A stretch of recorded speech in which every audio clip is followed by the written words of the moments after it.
তো পোলো পেরে পড়ছে, মানুষ জানো তো সবাই সিসি করবো। কালকে রাত থেকে রনিরে খুঁজে পাইতেছি না। 2 দিন পর যখন মানুষের বাপের পরিচয় জিজ্ঞেস করবো, আমি কমো একে বাপের ফসল। আপনি যদি রাজি থাকেন তাহলে আমি কবিতার বিয়ে করতে চাই। তুমি কিন্তু ভুলে যাও না, আমি তোমার বন্ধুর প্রেমিকা। কবিতা ওইটা রনি না? ওটা তো রনি। বিশ্বাসঘাতক, বেঈমান, প্রতারক। কেমনে পারলি তুই আমার ভালোবাসার মানুষের বিয়ে করতে? তোর লজ্জা করলো না? দেখ রনি, তুই ভুল বুঝতেছস।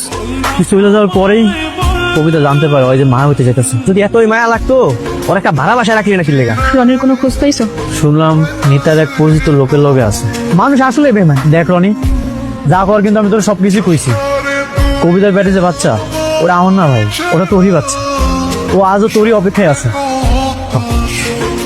আর কিছু কবি, কবিতা অনেক কষ্ট পাইতেছে। ও তোর অনেক ভালোবাসে রে ভাই। রনি কিচ্ছু করে নাই, ও এইসব কাজ কখনোই করতে পারে না। রনি আমার বন্ধু, ও এইসব কাজ করে নাই। সাজানো জিনিস ভাঙা অনেক কঠিন। দেখি কি করা যায়। রাজু, একটু তাড়াতাড়ি করো না। দেখো কার মাধ্যমে তাড়াতাড়ি বের করার ব্যবস্থা করুন যায়, তুমি ওইটাই করো। রে কি করতেছস? আপন জনদের বেমানি খুবই খারাপ। শুনেছি তোর বন্ধু তোর গার্লফ্রেন্ড নাকি তোর সাথে বেমানি করছে। আপনি জানলেন কিভাবে? পুলিশদের সব খোঁজ খবর রাখা লাগে। আর তোকে ধরিয়ে দিছে কে? তোর বন্ধু নাকি? আমি জানি না কাউকে অন্তর মতো বিশ্বাস করতে নেই। এই দুনিয়ার মানুষ নিমো খারাপ। ভাই। আপনি তো রনিরে ফাঁসিয়ে দিচ্ছেন। রনি তো আপনার হয়ে কাম করতো, আপনি পুলিশের কাছে ওরে ধরাই দিলেন।